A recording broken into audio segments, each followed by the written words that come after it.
नमस्कार, स्वागत आहे तुम्हा सर्वांचे माझ्या या नवीन रेसिपीमध्ये। आज मी करणार आहे आलू परोठा। चला तर मग रेसिपीला सुरुवात करूया। येथे मी 2 कप गव्हाचा पीठ घेतलेला आहे। त्यामध्ये 4 चमचा बेसन घालायचा,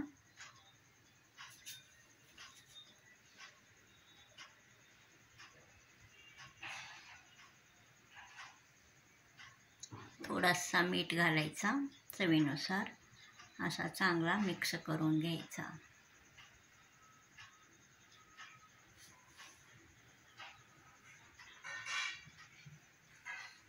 हा बघा, अशा प्रकारे व्यवस्थित मिक्स करायचा।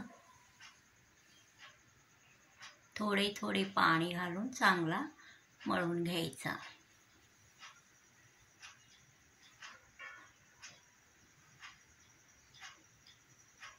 एकदम पाणी घालायचं नाही, थोडा थोडा पाणी घालून चांगला असा हा पीठ मळून घ्यायचा।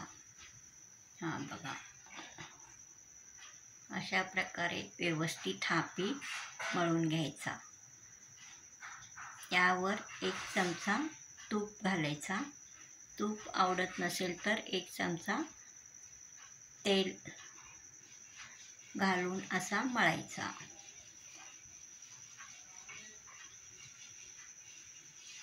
हा बघा, अशा प्रकारे पीठ तयार करून घ्यायचा। 10 मिनिटं रेस्ट करायला ठेवायचा। तोपर्यंत आपण आलू परोठा करण्यासाठी त्यामधला सारण तयार करून घ्यायचा। 5 बटाटे उकडून घेतलेले आहेत, त्याला थंड होऊ द्यायचा, मग सोलायचा।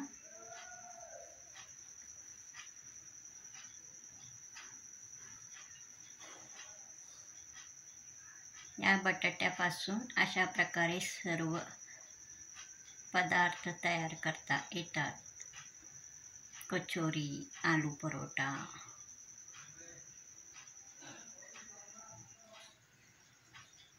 हे सर्व पदार्थ तयार करता येतात।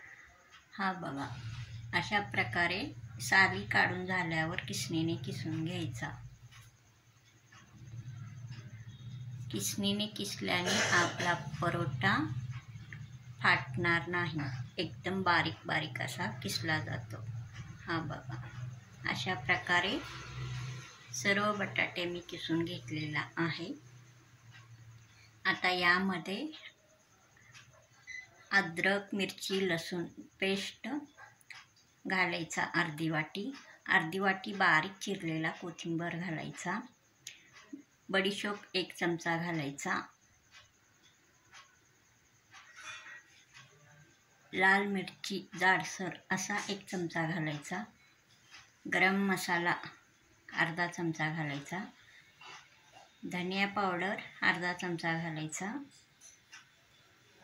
लाल मिर्च पावडर काश्मीरी तो अर्धा चमचा घालायचा। अर्धा चमचा जिरा घालायचा। पाव चमचा हिंग घालायचा।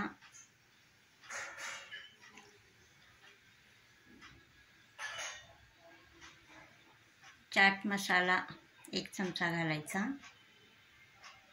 कसुरी मेथी थोडासा असा चोळून घालायचा। चांगल्या प्रकारे असा मिक्स करायचा।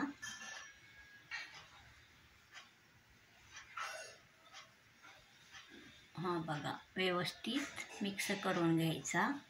मग अशा प्रकारे छोटे छोटे गोळे करून घ्यायचा।